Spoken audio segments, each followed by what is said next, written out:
This is the Business Storytelling Show with Christoph Trapp. Name a top 20 storytelling podcast and a top 5% podcast globally. Christoph chats with thought leaders and experts to share tips and tricks that can help you tell your company's stories better to drive business results.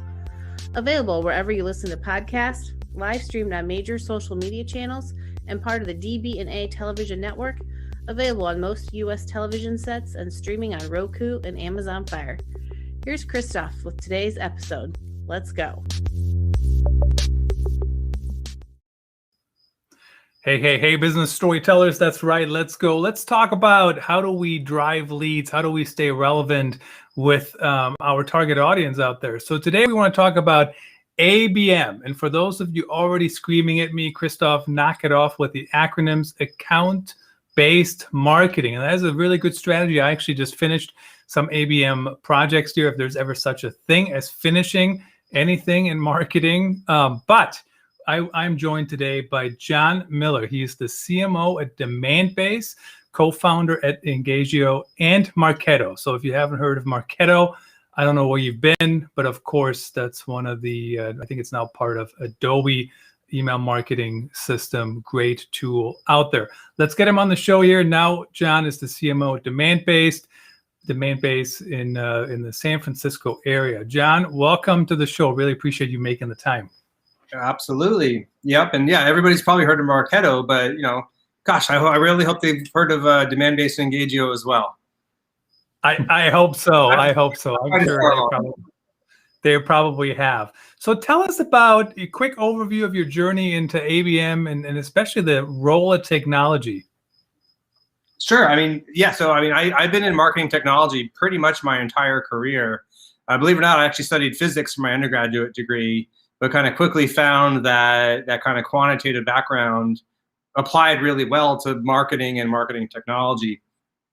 So, I was at a company called Epiphany.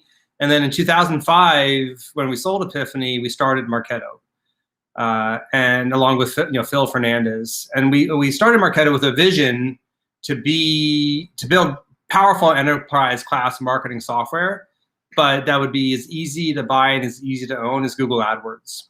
And so it was really almost a business model idea.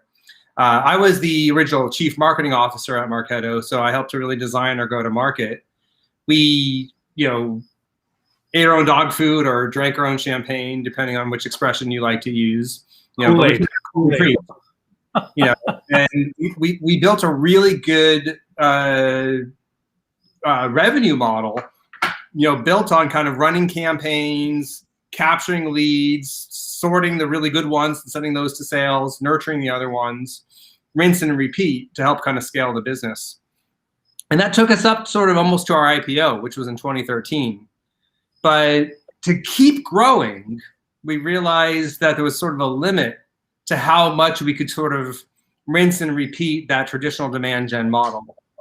As I like to sort of, as I realized at the time, I couldn't just double my number of blog posts and therefore double my number of leads. And so we started experimenting with more targeted outbound strategies where we would sort of pick the accounts that we really thought we should sell to, and because they were like our other customers, but who for whatever reason weren't coming to our site and downloading our content and getting trapped in our lead engine, if you will. And that model is sort of what became known as account-based marketing. The idea of identifying the accounts you really want and then going after them in a proactive way.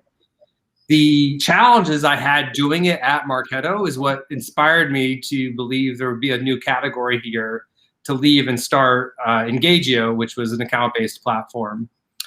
And then after about 5 years at Engagio, what I saw is that the market was maturing and the capabilities that people really wanted in a platform were becoming pretty clear. And we can talk more about what that means. But I realized that Engagio didn't do it all. And at the same time, Demandbase was the leading account-based vendor, and they didn't do it all either, though. But the combination of Engagio plus Demandbase did do it all. And so I was really inspired to combine Engagio and Demandbase to build, what I now believe is the most complete account-based platform that's really kind of becoming the foundation of what B2B go-to-market strategies look like in the future. So that's the story there a little bit. Starts with physics, but it's really about a journey from what I like to call kind of fishing with nets, where you didn't get who responded, to one of fishing with spears, where we sort of identified the big ones and went after them. What's interesting about one of your comments too is you can't just double the number of blog posts you're writing. You can't just do more. That's a very, and I know there's companies that think that that's the key to success, and I also know it's not. But that's a very industrial mindset, right? Like if I work harder and do more, I can be more successful. But in reality, I mean, certainly you have to put in some work, but you really have to be smarter. Who do you reach out to? How do you use the right technology and whatnot? I mean, you could run an ABM campaign without any technology, right? I know I'm oversimplifying things here, but you could, in theory, right? Get a phone book or something. But you'll never get done, right? So talk to me about the importance of picking the right technology and how that can really help you. I mean, I know when I think of, when I work with Marketo, I mean, personalization, right? And dynamic content, all those different things. I mean, that certainly helps me. But what else? Yeah, I mean, so to your first point, you absolutely can get started with an account-based strategy without technology. I mean, it starts by just picking a handful of accounts that you really want to go after, and maybe you start with 10 or something, not a big number. And then you got to figure out how to be really relevant to those accounts. What's going to actually connect with them. So maybe you read their 10Ks or listen to their earnings calls, assuming they're public companies, to sort of say, well, what's really matters to this account? And then map what you do to those pains and find a really relevant, proactive way to reach out to them.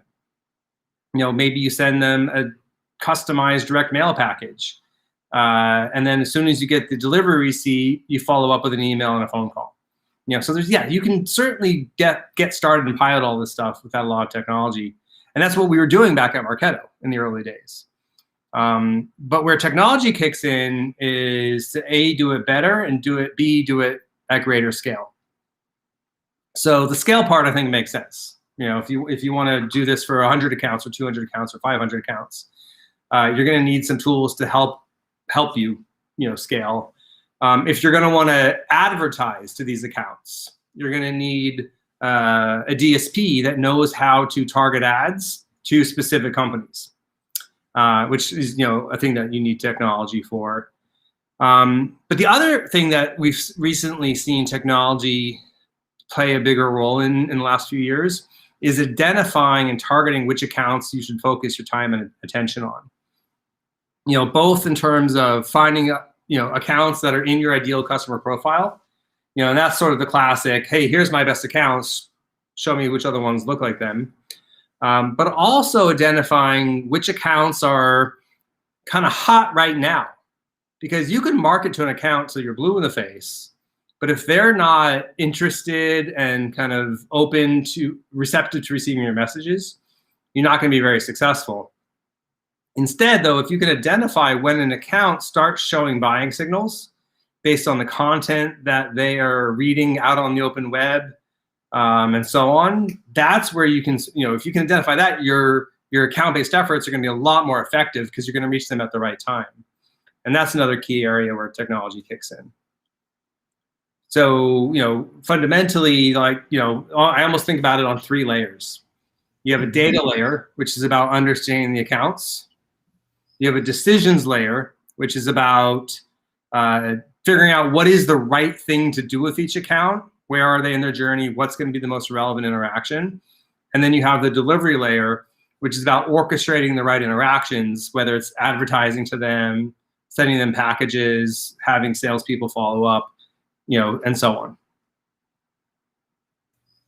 Yeah, the information layer. I don't know. That's not what you called it, but the data layer, right? Basically, what am I looking at?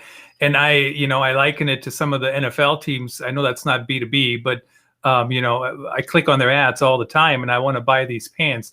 And at some point, they have to figure out why I'm not buying the pair of pants. And the reason is because you got it in 2x and I got it in 3x, right? And I need it in 3x. So my point is, yes, there's a lot of data you can gather, but at some point you have to also analyze it correctly and figure out why are people doing certain things. And then, of course, you sent them the right content.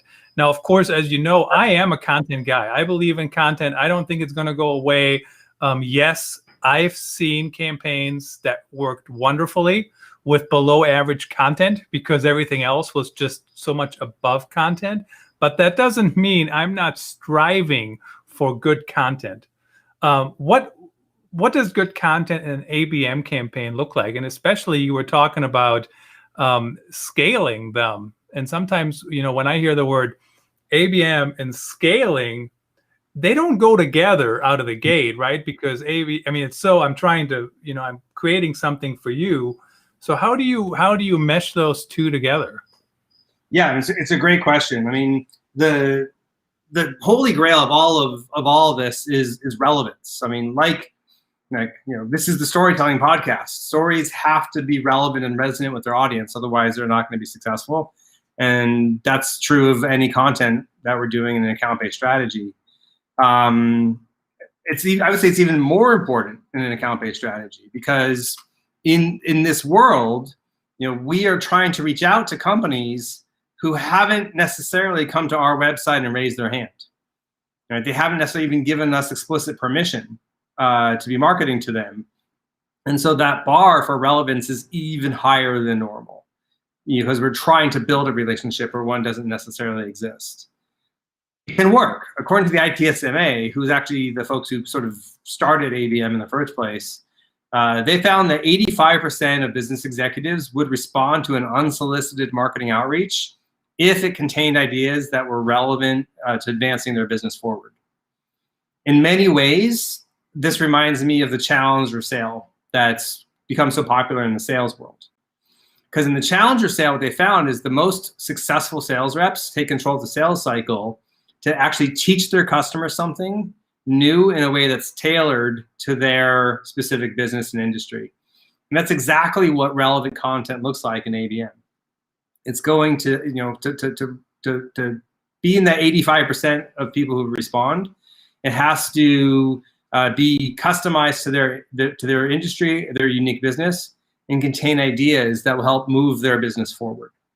So that's what we're aiming for here. But as you said, it's hard to kind of necessarily deliver that level of relevance to 1,000 companies. And this is where I think it's really important to tier out your different styles of ABM. Because at the top of the pyramid, you have your classic one-to-one ABM. And this is where everything is completely bespoke. It can be really, really effective, but it's also really hard to scale. It's probably only works for accounts that could be worth, say, 7 figures or maybe even $2 million or more a year for your business. But if you have accounts that fit in that category, then it's worth it to go either create or hire somebody to create content that is bespoke to that specific account. Because again, it's $2 million a year. Let's say you go a tier down. So now you're talking about your high 6-figure accounts. It's maybe worth $500,000 a year. Here what you're going to do is you're going to probably follow a very micro segment approach. Where maybe you sort of take all those accounts and group them up into buckets of just 5 or 10 accounts that are similar. How can you create content that speaks really, really specifically to just those accounts? And again, it's worth it because, again, these might be $500,000 a year. And then you might have your one-to-many accounts, which is, a much bigger number. Here, you probably can't be focusing on all hundreds of accounts at a time. You're going to use technology to sort of identify which ones are in market, which ones are raising their hands or showing signs of being ready. And you'll do more of a just-in-time research and personalization process for reaching out to those accounts. So lots of different strategies you can think about. But fundamentally, it's about how can you be as relevant as possible against each tier based on the value of the account. So you have to kind of prioritize. The one thing I also, that caught a little bit of a trigger point for me here, I guess, is when you talk about content for specific accounts. So I don't work in those accounts, right? And I mean, I don't work in any of the accounts that I'm marketing to, whether it's ABM or content marketing or whatever, it doesn't make any difference. But they all speak their own language, right? And I still, in the days when I traveled, now I'm just sitting here in the same chair every day for the last, 18 months or whatever it's been. But when I was in Nashville, my Uber driver or Lyft driver said something about he is a singer. And I don't remember what I said exactly, but I might as well said, oh, what vertical, which is totally the correct term in marketing, but it's not the correct term in singing, right? It's the genre. And there's another term, we were kind of joking about it. So my point is, when I'm creating content specifically for a huge company, how can I ever get their language right? And then maybe not just that, but how can I even, if I'm sending them an example of how I can work with them or how their company is doing whatever, how do I even know? Like, how do I check my content? How do I check my that I'm speaking the right language? Or is that just a concern in my head because I'm overly worried about everything? I'm not saying it's easy, but again, as some of the things I talked about, like if you actually go look at their 10K and their earnings call, and you listen to the language they're using there, copy it. I mean, they're literally telling you what their business pains and challenges are, and you can use that language to then customize kind of what you're doing. If you move down the tier into the micro segments I talked about, if let's say one of your segments is credit card payment processors, right? Maybe you need to, if you don't have the expertise in your company, maybe you need to go hire somebody who knows that industry to either take one of your existing pieces of content or write a new piece of content and make it really speak to that micro vertical. This stuff costs money. This stuff is hard. And that's why you can't do it for every single account, and why so much of ABM is, helping you to identify the accounts where doing this amount of effort really is worth it. Yeah, absolutely. Nothing is easy. I think you may have frozen up there, but we could still hear you at least. So when it comes to measuring, I mean, there's always all kinds of different ways to measure everything, right? How many people are looking at the message? How many people are clicking? How many people make an appointment? How do we? And I know we have a segment of people listening to the show. They don't want to hear about any of this. All they want to hear about is how much revenue does everything make. And I get it. I'm not opposed to revenue either. But what are all the measurements that we should focus on? How do we know it's a success, or how do we know it's on the right track to be a success? Yeah, well, I think the key words there is on the right track to success. I mean, imagine a salesperson who didn't measure their sales funnel at all. They only measured how much revenue they closed at the end of the month or the quarter, right? That wouldn't be very successful. You need leading indicators. So yeah, revenue is obviously what we care about, but what tells us if we're on the right track and sort of leading towards the right direction? Historically in marketing, those leading indicators were more quantity focused as opposed to quality focused. It was things like how many people downloaded your new ebook, or how many visitors to the website, or how many registrants for your event, or maybe how many leads or MQLs did you create. That works in that net fishing view of the world, where you are kind of you don't care who you're responding to, you're just campaigning to them. But when we're going after specific named accounts, we need more quality focused metrics. Things that tell us, are we engaging with the right accounts and the right people at the accounts? Are we deepening the relationship with them? There's lots of ways you can think about doing that, but one that I've just found works really, really well is to simply measure the engagement levels of the account. A more engaged account is one that you probably have a better relationship with. So how do you measure the engagement? Well, that's really about really understanding the amount of time that people at those accounts are spending with you. Are they visiting your website? Are they downloading your content? Are they attending your events? Are they responding to your emails? And each one of those things represents a certain number of minutes of engagement. So you can aggregate all that up at the account level. You can sort of say, hey, this account has this much engagement, and the engagement is going up or down. and the engagement is coming from these personas, which are either the right personas or the wrong personas, you can literally imagine a heat map of your accounts to see where it's lit up bright and where it's dark, and you need to sort of spend more time to drive engagement with the right people at the right accounts. The other way you can measure this stuff is to really start thinking about account journeys and account funnels. And it goes back to what I said at the beginning of this answer. As a salesperson, you have a set of sales stages and a sales process you're following. And if an account is in a particular stage, it's got a certain probability of closing. And you also know that means you should do certain actions, to move that account forward with whatever stage it is in the sales cycle. We should do the same thing, but apply it all the way back to the beginning of the relationship. Think about the stages an account goes through in its journey as they're researching, as they're learning about you, as they're starting to engage with you, as they ultimately are entering into a sales cycle. And then track where each account is against each of those stages, and then start to track how the accounts move from stage to stage. And that movement starts to become your key metrics for success. How many accounts did I take from the target stage and move to the aware stage? How many accounts did I move from the aware stage to the qualified, to the engaged stage, and so on? So engagement, quality metrics, engagement metrics, account journey metrics.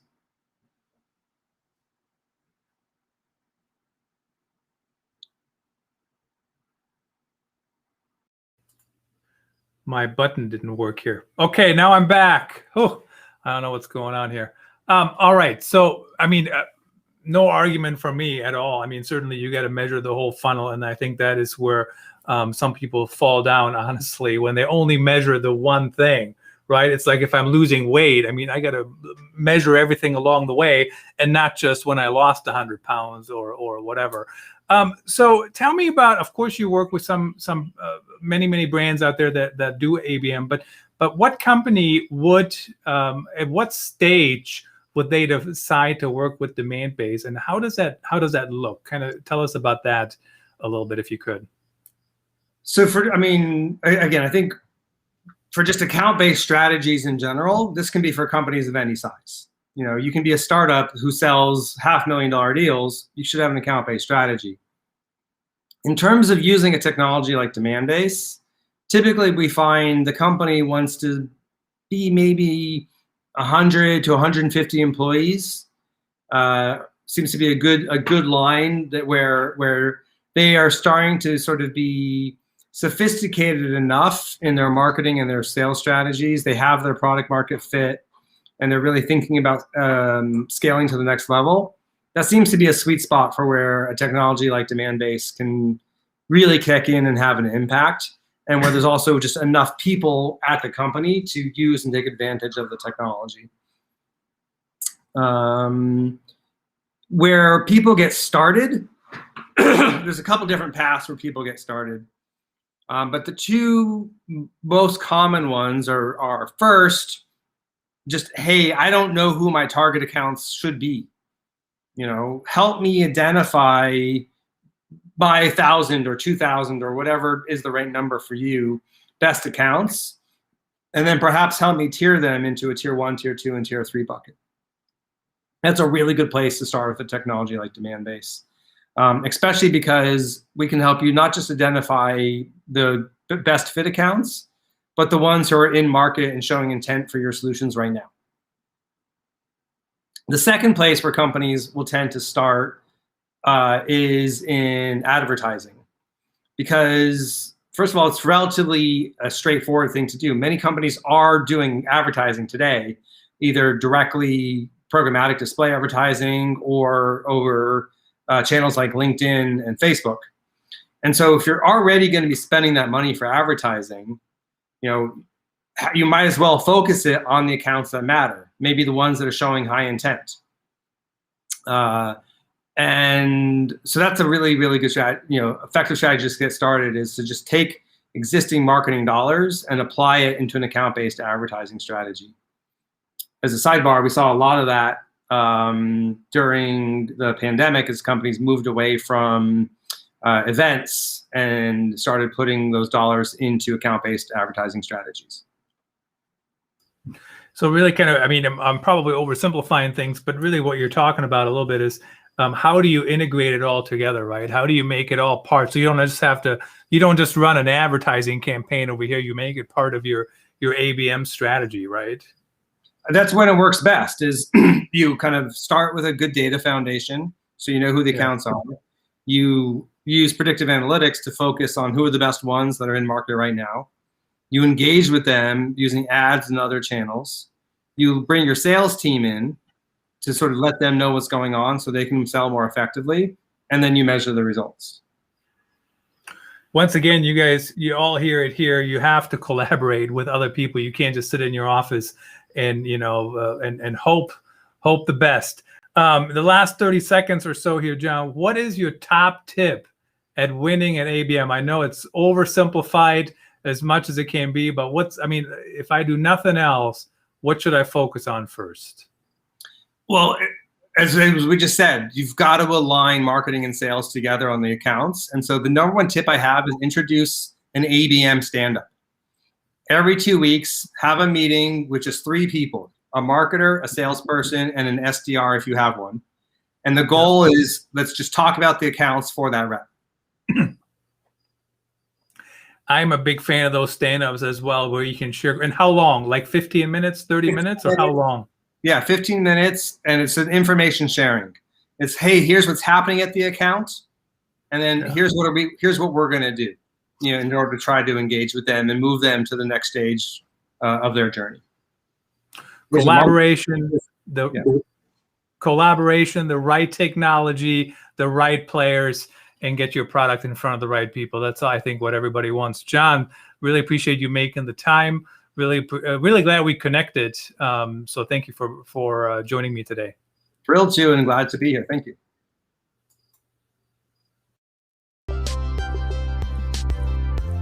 That's a wrap. Thanks for tuning in. Please rate and review our show on your favorite podcast channels. And don't forget to share this episode with your networks. We appreciate you. Until next time, let the best stories win.